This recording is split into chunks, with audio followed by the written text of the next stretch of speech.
So I got a lot of great feedback from the last one on Sunday, the passive narcissists video that we did. I love me some feedback, so keep the chat coming. If you're hearing anything that is speaking to you, that's just standing out and it's just making you really connect, I want to know. I am going to talk a lot about stuff from personal experience, but if anybody feels like they're willing to share, wanting to share, you can feel free. This is a safe space.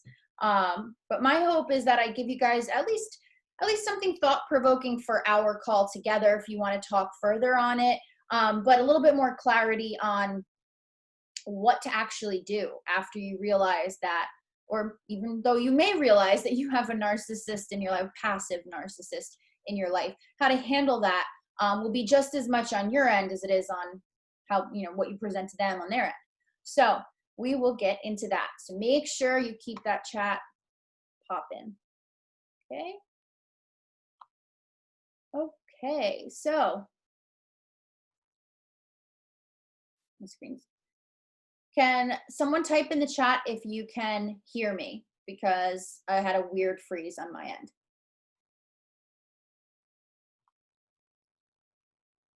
Cool. Okay, so let's get into it. First of all, I want, the theme of today is going to be to not feel like, I want everyone to embrace being intense, to embrace being sensitive, emotionally insightful. These are things that are amazing. These are things that are benefits, they're gifts. I want everyone to just go into this lesson realizing this one statement here. Just because you are not everyone's cup of tea doesn't mean you're bad tea. It doesn't mean you're not anyone's cup of tea. So for every flaw, for every part of yourself you wish was different, every quirk of your personality, every time you were awkward somewhere or, whatever, understand that it's okay to not be everyone's cup of tea. They ain't your cup of tea. Not everyone you meet you're going to like or want to be around particularly. So as we go throughout today's lesson, remember that it's okay if you're not everyone's cup of tea. Okay? So basically, the work that we put in when we figure out that there is a narcissistic presence in our lives, and if it's a passive narcissist, which is, in my opinion, I don't want to say harder, that's insensitive. It's different in the sense where if they are a mean, outright mean narcissist, you have that to pull from. But when they're not mean as narcissists, they make you feel guilty because maybe they come across really nice and just misunderstood. That's when it gets really slippery, because it's like, how do you hold someone like that accountable? And how do you not always feel like the bad guy? How do you not always feel like you're the sore thumb in a situation and everybody else can get along just fine if only you weren't so confrontational or emotional? The work that we put in is getting through the biggest fear of anybody who is realizing they have a narcissistic presence in their life. And that is, what if I find out I'm really not good enough? What if I find out being comfortable completely with who I am makes this person leave, or makes this person think badly of me, or think differently of me, especially in parents' eyes? That's a big one. What if they don't view me the same? This isn't a regular narcissist, by the way. Regular narcissists, they're just always going to view you as crap, no matter what you do. But like a passive narcissist, it's somewhat of a warm presence in your life, right? Or, a boss or a friend, or it's just surface level enough to make a gray area. So really, if we just keep the status quo, we don't confront, we don't rock the boat, we don't poke the bear, none of that, then we'll keep our peace. So if you're going to go in and disturb that, the biggest fear is, what if I am rejected? What if I find out I'm not enough? What if I really embarrass myself because I'm smacked in the face with rejection? So that's what keeps, people aren't stupid. If you hate the way someone treats you, why else would you stick around? It's because you're yearning for their approval, and because you don't want to be left. You don't want to be rejected. Anybody connecting with that so far? I don't want to rock the boat. Because what if I find out that I am expendable to this person? Because what if they leave? Well, you know what? If they leave because you are who you are, then they're not it, girl. Grieve that, but don't try to change who you are to keep somebody. You know why? Because it seems peaceful. It seems like the best option. It seems like it's going to make everything okay and you'll get over it eventually and things like that. But you know what? Every minute that you spend hoping that you'll get over it eventually could be a minute of peace and contentment lived in a different situation. Oh my God, I'm sorry, guys. I'll try to simmer down. I'm not going to try and simmer down the intensity because I feel bad rocking the boat with you guys, but these are all lessons I'm telling you that I speak passionately about them because from relationships to parents to friends to bosses, I've experienced narcissists in so many degrees throughout my life. And it pisses me off to see people spend even 1 second second guessing themselves for someone else. There's just nobody's put on this earth to do that. There's just way too many people on this earth to have to do that. So I'll keep it going. But if anybody needs to talk to me after this, crying is healing. You're sorry. You're purging out the bad feelings, but give a good cry. If you need to talk to me after this, I'm going to be on for support. So text me. Okay. So when you've been raised or groomed by narcissists, meaning you've been raised by them or you've been in a relationship with them for a while, or you have a boss that you've worked with forever, you just tolerate their, being annoying. But the problem is when you are always trying to yearn for someone else's approval and be what they want, you never have the time to be who you want. You never have time to know what it is you want. Not knowing who yourself is makes confidence almost impossible. It makes making decisions for yourself become torture because they always need to be approved by somebody else in some way. It's a deep fear of just standing alone and being confident and comfortable and solid in your, I forget the word I was looking for, but just really sticking to your haunches. I think that's the word. It's probably the wrong word, but just sticking to your guns. It's hard to do that when you're raised not ever knowing who yourself is. If you've never been able to advocate who you are, to know what your likes or your dislikes are, if you feel like you've had to stuff them down to be tolerable, then over time it's desensitizing you to what makes you feel passion and joy and complete. Because what if what makes you complete is completely different than what other people want or expect from you? That's not your problem that that's not what they want or expect from you, and likewise to them. If everybody is focused on compatibility, then the two parties, it should just be easy. You should just mesh with identities. And this is, again, relationships, bosses, friends. Parents are a little bit different in that regard. If it's harder in that sense because if you've been raised by the people who are supposed to teach you everything right from wrong, they're supposed to provide you security. They're supposed to make you feel comforted and whole and complete. And I didn't get any of this, by the way. So don't worry if you're like, yeah, girl, what are you talking about? I feel you. But, if that's what we were supposed to be given in our nurturers, having our parents be who they are, and we don't learn those things. We don't learn what we need to feel comfortable. We don't learn what we need to feel anything. We don't learn anything besides what our nurturers have taught us. And as we get older and, maybe you rebel against that, not all of us in here have fantastic relationships with our parents still. It still lingers with us. That feeling of I wasn't good enough for the person I was supposed to be good enough for, it sucks. But what did I write here? Parents are supposed to love unconditionally, period. Unconditionally.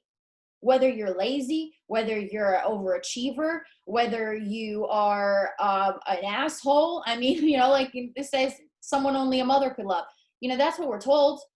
So when it doesn't happen and you feel that love is conditional, you're taught that there are reasons why you have to toe the line, and that is what earns you love. And that really screws us up when it comes to love in other areas of our life. It makes it really hard to trust if we can want certain things, if we can make demands.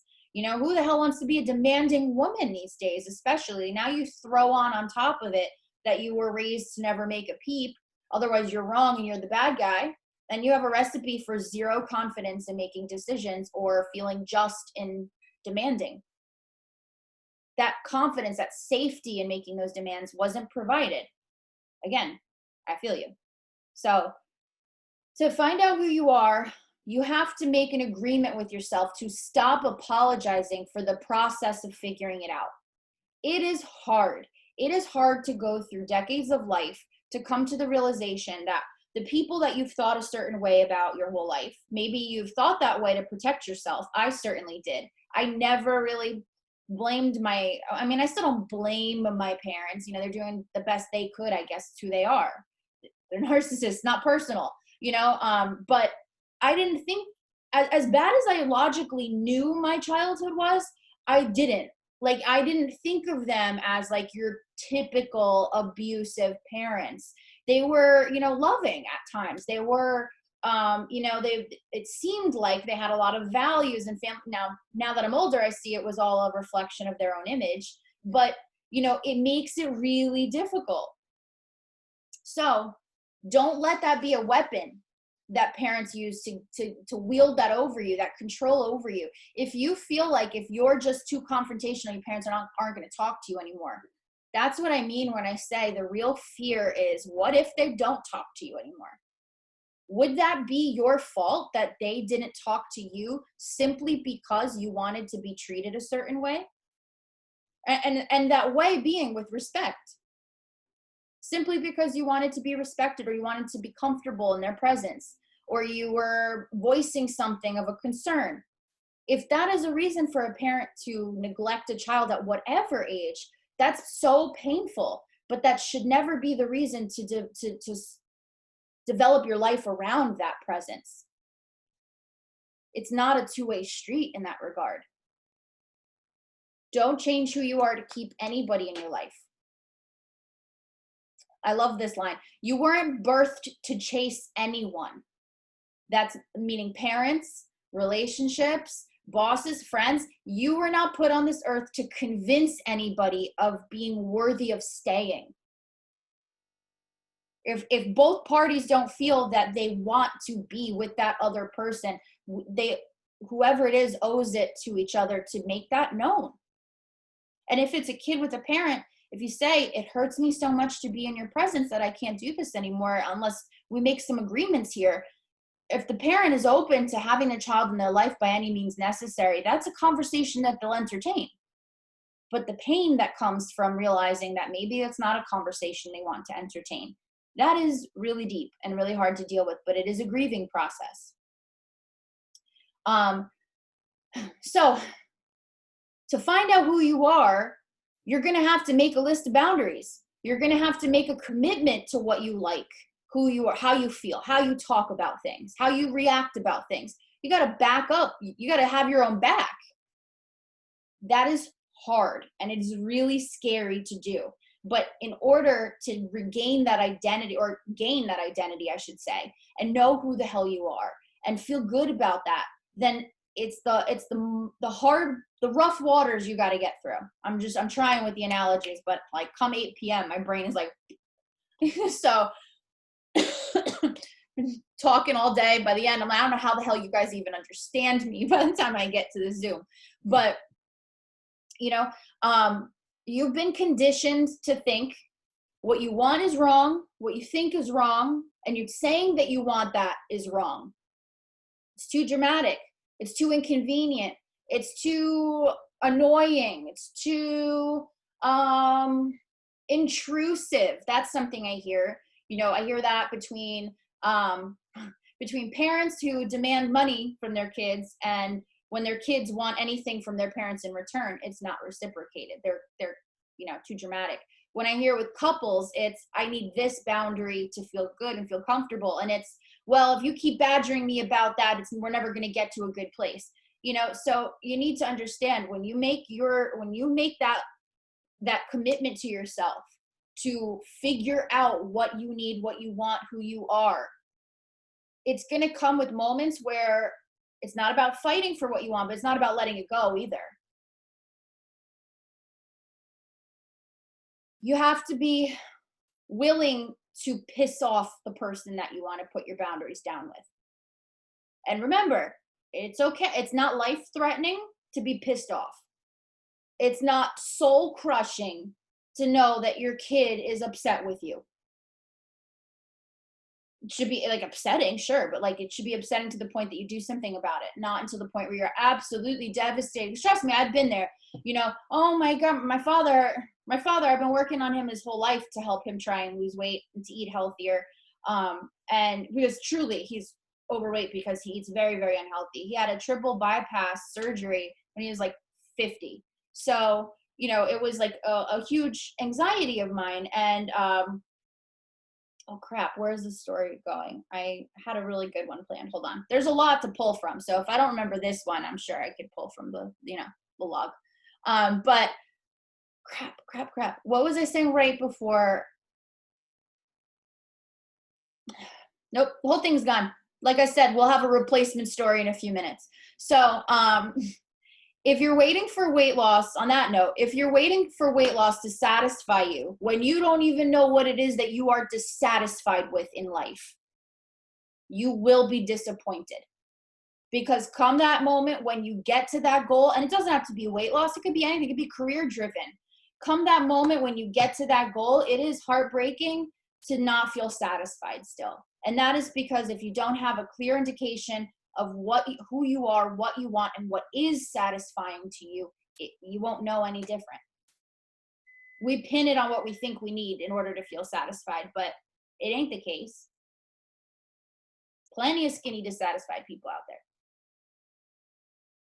Okay, so how to handle narcissists if you can't immediately distance from them, and if you want to figure out how to continue living with them. So recognize to yourself the relationship that person is capable of. There is a certain level of empathy, and it's patience that's required really for it, but a certain level of empathy just to the point where you could look back into this person's mindset and say, why might they be thinking this way? What might be there and going on in their mind? Now, in a narcissist's mind, it's always about them. Always. It's always how they're either misunderstood or they're the best or one of those two. But recognize to yourself, what can I expect out of this relationship with this person? Can I go to them if I'm having a bad day? Can I ask for something, and if it's making them sacrifice, will they do it? Or will I feel upset and disappointed? When do I have to be selfish with this person or not? Decide if, knowing all that, if their presence hurts you more than helps you. If their presence hurts you more than helps you, then before you even voice that to them, you want to have a plan, a decision, a plan of action, some kind of something figured out that is, practical. That is practical. The reason is you don't want to have this emotional conversation, go back on your boundaries, which you may do, and not have anything lined up, which makes going back on your boundaries so much easier. Because again, that really tempting thing that you've always done, and that is to just let it go and ignore it, is going to be especially tempting if you haven't thought out what your other options are. So, and it also helps you decide if you want to have this person in your life, given the relationship they're capable of having. When you write this down, if you think about it, and it's like, this is 100% not what I'm thinking. Like, this is not the way to go. Trust your gut on that. It might take you a while. You might sit down and write down a plan of what you're going to do, how you're going to, the relationship you're going to have, whatever. You might sit and write that like 15 friggin' times. The realization is the first part. After that, the work is in proving it to yourself over time. And one day you realize you're worth it. And then that's when all that planning helps. So if you If you do want to keep them in your life, then you need to make a list of boundaries for yourself to maintain as well. Boundary list for them. This is what I need to feel good in this relationship, knowing what they are capable, the relationship they're capable of having. This is what I need to do to protect myself. Does that include no longer looking for approval on things? Does that include no longer sharing new things in your life? And it's okay if that's sad, especially with a parent. It's really sad to have to censor yourself in a way or not feel like you can share something with them. But it might be a boundary. You need to preserve yourself to be able to keep them in your life. But make a list of yourself, a list for yourself. What are some topics that need to be off limits? That if they are spoken in front of you, you leave. You literally physically leave. You are not being dramatic. You are not over exaggerating. If you feel so passionately about something, some kind of boundary that gets encroached or something you're not getting, if you feel so passionately about that it makes you feel sick and it makes you depressed and it keeps you from living your best life with the time you have left, I don't think anybody's comfort is worth that. The right person doesn't want you to sacrifice all that stuff. All right, then if you choose to keep these people in your life, you need to make an absolute pact with yourself to adhere to those boundaries, no matter if they like it or not, no matter if it's uncomfortable for you to, no matter if you have to repeat it over and over again before it actually takes hold, which you will. You absolutely will. No matter what, you have to have that pact that you adhere to your boundaries. Because guess who you'll be disappointed with if you don't? It won't be them. You've expected this behavior from them for how long now? The person you'll be disappointed most with will be yourself. And that's something that you'll have to lay your head down on your pillow with at night while they're snoring. So some questions you might want to ask yourself to help you start planning. What will you tolerate and what won't you tolerate? What will you say when these situations come up? It doesn't have to be confrontational. Look up my video, confrontation versus communication, I think it is, or clear boundaries, something like that. It's in the Mindset album in the new academy. In the new classroom. So, what are you going to say? How are you going to plan this out? What will you do when they don't respect a boundary or when they don't like them? What will be your switch that when they hit that switch, you leave. You have to find out what you're tolerating. You got to commit to that. So now when it comes to what will you say, the Oreo method, I've gone over the Oreo method. It's so funny. It's like 4 times today this convo got brought up and I was like so excited. But Oreo method. The Oreo method is a way to kind of bring somebody's defenses down and tell them something that might not be the most fun thing in the world for them to hear or talk about. So, you sandwich in something soft, compliment, something nice, heartwarming, whatever. You sandwich the hard talk, the criticism between those 2 little complimentary cookies, okay? So one cookie you have is, I'm going to use some kind of example. Let's see how I can spitball here. Okay. All right.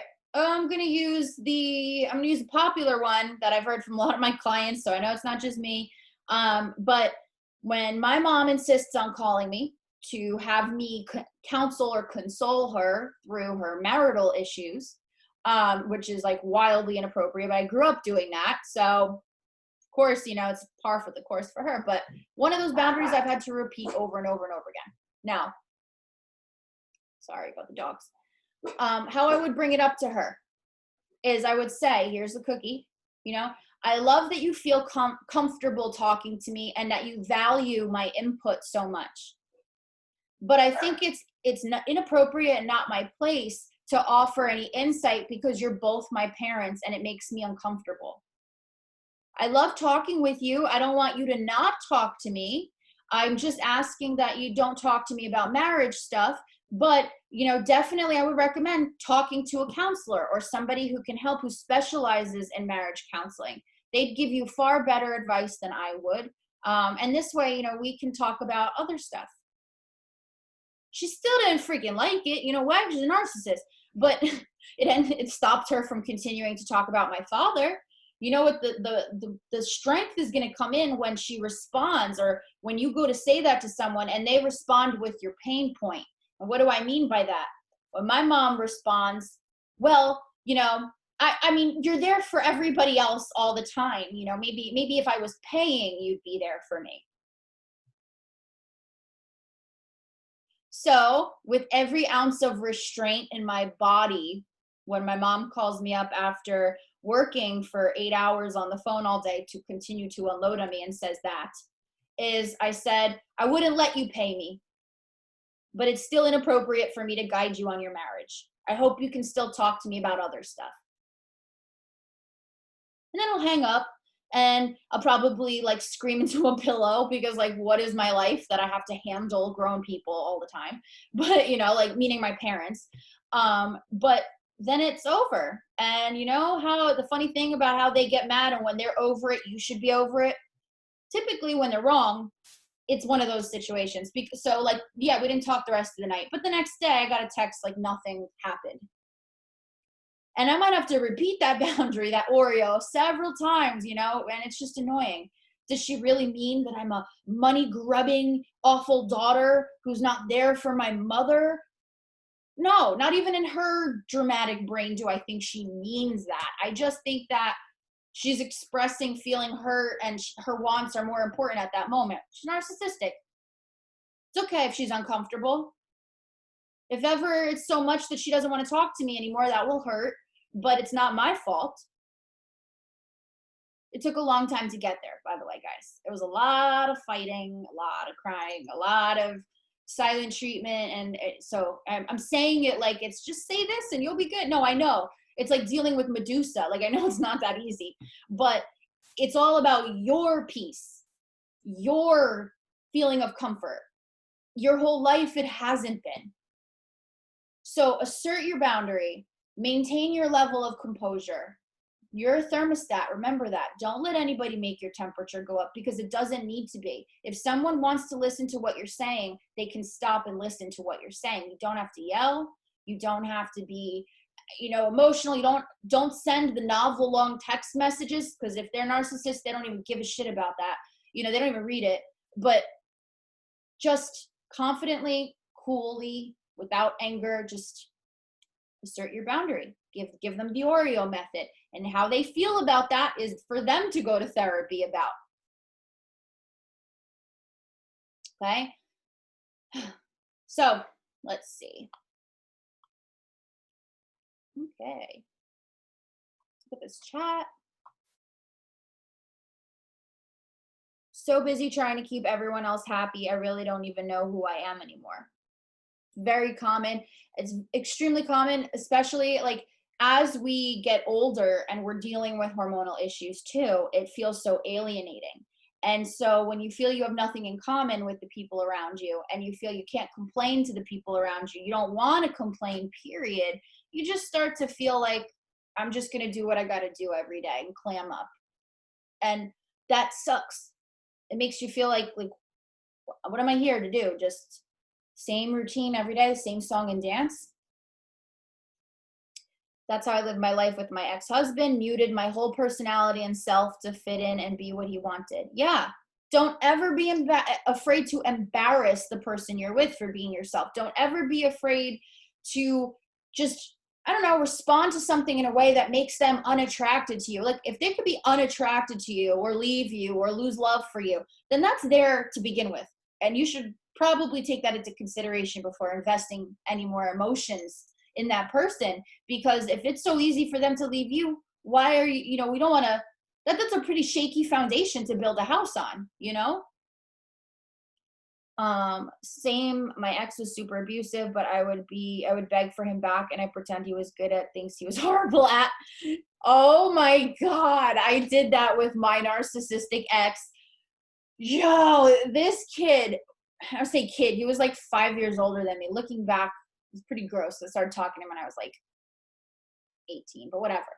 Because he was like grooming in a way. That's a whole other Zoom. But anyway, One of the things was he was making a cornhole board one day. You know, have you guys ever seen cornhole where you have like, it's like a inverted ramp almost with a hole in it, and then you throw the bean bags, and there's like on each side you have your team members, and you like toss the bean bags into the hole or whatever. It's really not that difficult. It's a board with a hole in it that's propped up on two legs. Like I don't understand.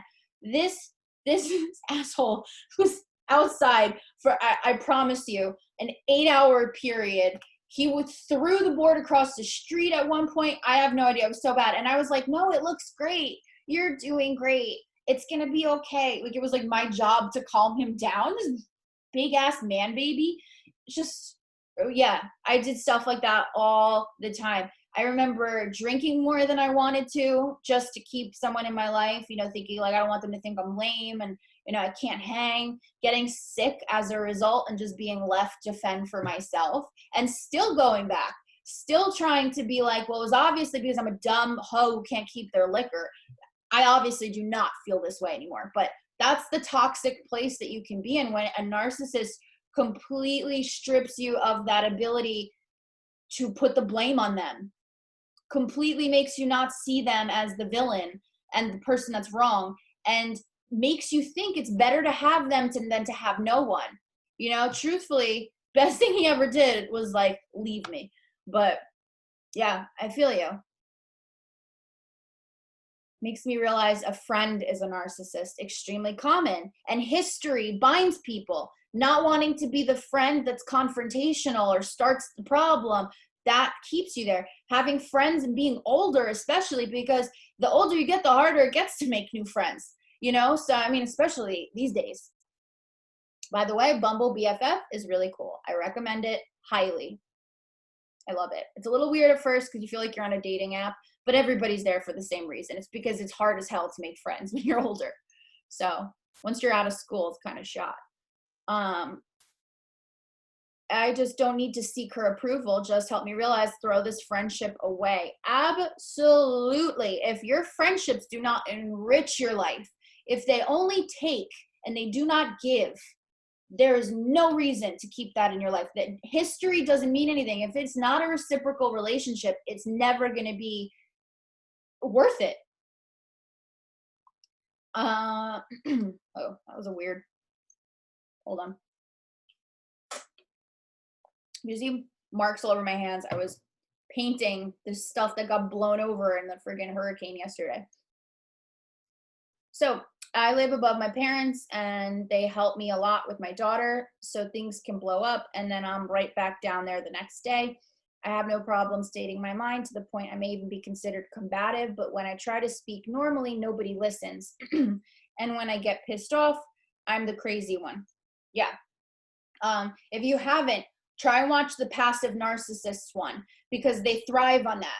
They thrive on the confrontational one's the bad one. Sorry, hold on. Okay. Watch that one. You know, a lot of times it's about expressing what upsets you and walking away. And if they do something that upsets you, distance yourself as much as possible. If they help you with your daughter, keep it just to that as an exchange. You know, just they might say that they're not going to help you with your daughter anymore. That would be a pretty shitty thing for them to do, right? But you shouldn't have to stifle and be mistreated instead. So we'll discuss that. Text me about that more. I can vouch for that. I used to count every single calorie and lost like 30 pounds and was still unhappy. Yeah, absolutely. You know, I lived with an eating disorder. I had an eating disorder all the way from like middle school, I want to say. I remember feeling excited if I could get like a solid 4 days without eating anything except the orange juice that I would need to treat my diabetes because I wasn't eating anything. You know, from that until, I mean, restrictive eating disorder until about college. And then after that, it was just like binge restrict. But prior to that, I remember it got down one point where I was like passing out and like regularly. And you can start to see I was losing weight and I was getting attention for it. And I was just so miserable. I was so miserable. I was like, who gives a shit how much I weigh anymore? And of course, the minute that I put the weight back on, I really did give a shit. But yeah.